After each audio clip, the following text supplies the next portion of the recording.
Imagine two people. One lives 30,000 years ago in a fur tent built against a mountainside. The other lives in 2026 in a comfortable apartment on a soft bed. Thousands of years separate them, but today we'll look at how a single day unfolds for each and be surprised by how much has changed and how much hasn't. Let's call the ancient man Oru. He wakes before the first light of dawn because his body is tied to the rhythm of the sun. No alarm clock, no snooze button. As soon as the sky starts turning pale gray, his eyes open on their own. He lies on animal hide, on a simple bed lined with dry grass. The night's cold still clings to his skin because the fire has nearly gone out. His first task, rebuild the fire. This isn't optional, it's a condition of survival. If the fire goes out completely, relighting it takes real effort. Let's call the modern woman Emma. She wakes to her phone alarm, a gentle tune she picked out herself. Her first move? She reaches for her phone, hits snooze, tries to steal 10 more minutes of sleep. Outside her window, it might still be dark, because her body isn't tied to the sun. It's tied to a mechanical schedule. There is one thing they share though, that same reluctance to get out of bed. But for Oru, that reluctance has no room to exist. His tribe depends on him. After lighting the fire, Oru's first act is to check how much water remains in his container. If it's low, he'll need to walk to the river, nearly half an hour away. Collecting water isn't a luxury, it's the first and most urgent task of every single day. He grabs a leather pouch and heads out into the cool morning air.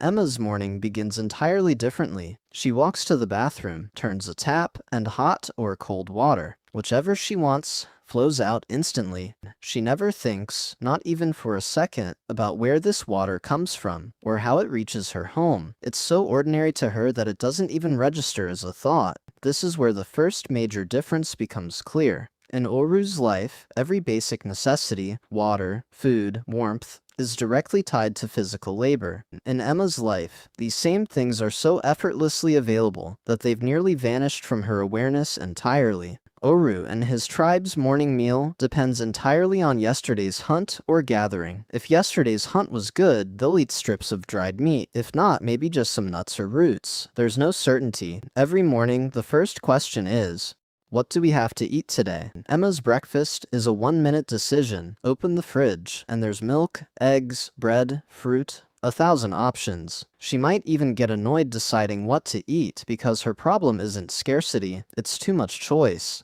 This comparison reveals a deep truth. For most of human history, the question was, is there enough food? And only in the last few generations has the question shifted to, what should I eat? Most of Oru's day is spent in physical labor. The men go hunting, which sometimes takes all day, walking for many miles. The women gather edible plants, prepare hides, repair tools. Every task uses the body, walking, carrying, cutting, throwing. Emma spends most of her day sitting in a chair, in front of a screen. Her work is sending emails, attending meetings, preparing reports. Her body stays almost completely still, but her mind is submerged all day in a flood of information, notifications, messages, deadlines. Here we see an ironic contrast. Oru's body grows tired by the end of the day, but his mind stays relatively calm. His thoughts are limited to today's hunt, tomorrow's weather, the tribe's safety. Emma's body stays idle, but her mind grows exhausted from an overload of information. In a single day, she might see the problems, news, and opinions of hundreds of people, something Oru would never encounter in his entire lifetime. In Oru's life, danger is direct and immediate. A wild animal, a poisonous plant, a slipping rock. These dangers are visible, understandable, and can be reacted to. Once the danger passes, his body quickly calms down. In Emma's life, danger is often invisible and long-lasting. Fear of losing her job, the pressure of bills, comparison on social media, uncertainty about the future. These dangers have no clear endpoint. Her body's stress response system, originally built to face a tiger, now stays constantly activated by email notifications. This may be the most important difference of all. Oru's brain was built to handle danger in short, intense, but brief bursts. Emma's brain uses that same system, but now it stays active at a low level, every day, every hour, which over time is far more damaging. Oru's social world is small, but deep. His tribe might have 20 to 30 people, whom he's known since childhood, whom he sees and speaks with face to face every single day, sharing meals together. If a misunderstanding arises, it has to be resolved face to face, directly, because there's nowhere to hide. Emma's social world is vast, but shallow. She might have hundreds of friends or followers on social media, but in reality, the people she can have a truly deep conversation with are few and far between. Day after day, she sees the updates of countless people, but direct extended conversations with them are rare. In the evening, Oru sits around the fire with his tribe, telling stories about the day, laughing. In the evening, Emma might sit alone scrolling through her phone, glimpsing fragments of other people's lives, but never truly connecting with anyone directly. Oru's rest comes naturally, after physical exertion. Sitting by the fire in the evening, telling stories, gazing at the stars, that's his entertainment. He has no entertainment industry, but he doesn't need one, because his day is already eventful, and his nighttime rest is genuine rest.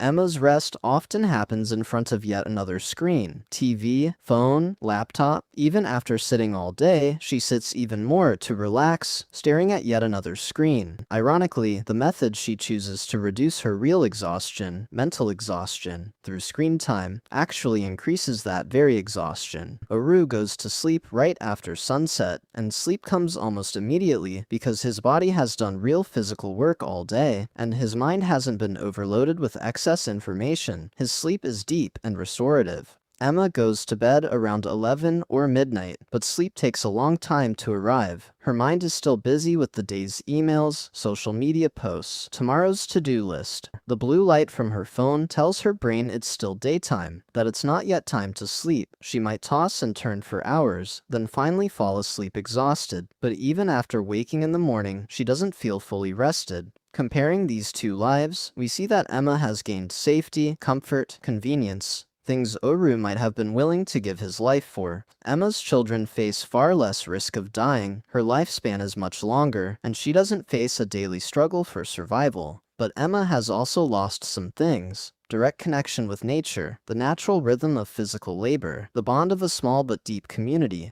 and perhaps most importantly, the ability to be fully present in the current moment, something that came naturally to Oru because his survival depended on giving complete attention to right now. And yet, some things have remained the same across the boundaries of time. Neither of them wants to get up at dawn. Both of them enjoy good food. Both of them worry about the safety of the people close to them. Both of them feel tired in the evening, though for different reasons. Both of them can look up at the sky and feel wonder. Oru at the stars, Emma perhaps at a sunset, looking up from her phone. And most importantly, both of them are human, born with the same basic emotions, the same fears, the same capacity for love. Technology has changed, lifestyles have changed, but perhaps the human heart hasn't changed nearly as much. Sitting here in 2026, feeling exhausted by our busy, screen-filled lives, perhaps Oru's story can teach us something. Maybe the solution isn't to fully return to ancient life. None of us would want to give up modern medicine, safety, and convenience.